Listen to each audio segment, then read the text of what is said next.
జై శ్రీరామ్ అందరికి. అయితే 28 తారీఖు రోజు అక్రమ చొరబాటుదారులు వాళ్లను వెలగొట్టాలనేసి ధర్నా చౌక్ కాడ ధర్నా చేస్తున్నారు.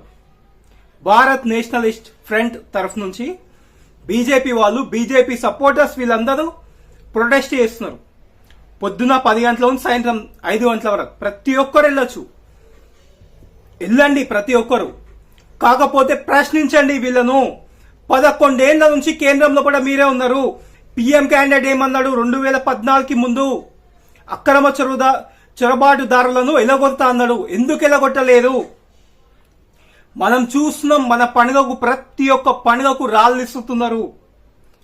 ఇక్కడున్న వాళ్ళు కాదు, బయట నుంచి వచ్చిన వాళ్ళతోనే చాలా ప్రమాదం ఉందని చాలాసార్లు మాట్లాడితే రివర్స్ గా మాట్లాడినారు.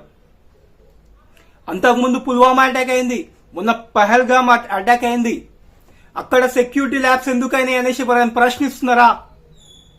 ప్రశ్నించిన వాళ్ళను ఏమంటున్నారంటే వీళ్ళు నీకేం తెలుసు ఇట్లాంటివి మాట్లాడుతున్నారు. ఇంకా ఎన్ని రోజులు ఇట్లా చెంచాగిరి లెక్కలు చేస్తాం? ఇంక ఎంపీ అయితే ఏమంటాడంటే ఆయుధ శిక్షణ లేదు కాబట్టి చేతులు ముడుచుకొని కూస్తున్నారు, అక్కడ వాళ్ళ భర్తల ప్రాణాలు పోతున్నారు, నోరు మూసుకొని కూస్తున్నారు అనేసి అంటున్నారు. అదే పొజిషన్ లో ఈయన వీళ్ళ ఫ్యామిలీ ఉంటే అదే మాట మాట్లాడతాడా? ఆ ప్రొటెస్ట్ లో కూడా అందరూ కంటెస్ట్ చేయండి. కాకపోతే వీళ్ళకు ఒక ప్రశ్న అడగండి.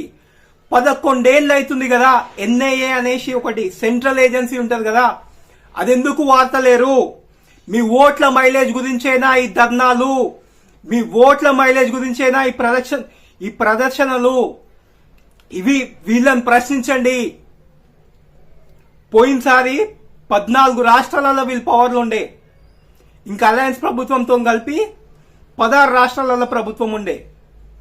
15 రాష్ట్రాలలో వీళ్ళ ప్రభుత్వం ఉంటే ఇంకా 4 వచ్చేసి వీళ్ళ అలయన్స్ ప్రభుత్వాలు ఉన్నాయి. అడగండి, అక్కడ ఇంకా ఎన్ని రోజులు ఉంచుతారు? అక్కడి నుంచి ఎందుకు తరిమి కొట్టారు? ఇక్కడ ఎందుకు తరిమి కొట్టారు?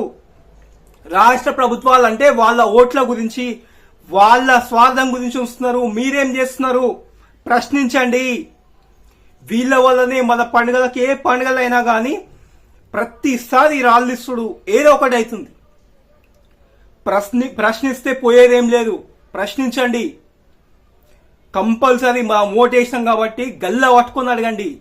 ఎందుకు మీరు ఇట్లా డిలే చేస్తున్నారు? ఎందుకు మా మనోభావాలతో ఆడుకుంటున్నారు? మేమేమన్నా మీకు ఓటేసే మిషన్లమా?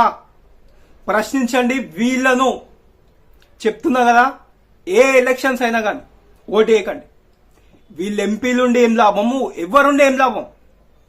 ఏం చేస్తున్నారు ప్రశ్నించకుండా ఇన్ని రోజులు?